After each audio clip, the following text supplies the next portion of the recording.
கடுமையான புற்றுநோயால் பாதிக்கப்பட்டுள்ள இலங்கை அதிபர் ராஜபக்சே நலம் பெற வேண்டி சுமங்கலி பூசை உள்ளிட்டவற்றை அவரது மனைவி செய்து வருகிறார்.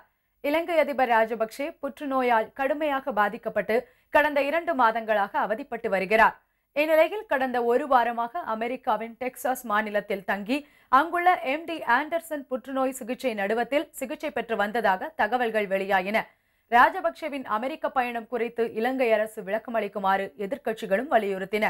இந்நிலையில் புற்றுநோயால் பாதிக்கப்பட்டுள்ள ராஜபக்சே விரைவில் குணமடைய வேண்டி அவரது மனைவி ஷிராந்தி அனுராதபுரத்தில் உள்ள கோவிலில் 1000 பெண்களுக்கு பால்சோறு அன்னதானம் வழங்கினார். மேலும் 1000 பெண்களுக்கும் தலைவாழை இலை போட்டு மஞ்சள் கயிறு, குங்குமம், தேங்காய், பழங்கள் உள்ளிட்ட பொருட்களை வழங்கி சுமங்கலி பூசை நடத்தியுள்ளார். இதைத் தொடர்ந்து இன்று காலை ராஜபக்சே கொழும்பு திரும்பிவிட்டதாக தகவல்கள் வெளியாகியுள்ளன. இருப்பினும் அதிகாரப்பூர்வமாக இது குறித்த தகவல் எதுவும் வெளியாகவில்லை.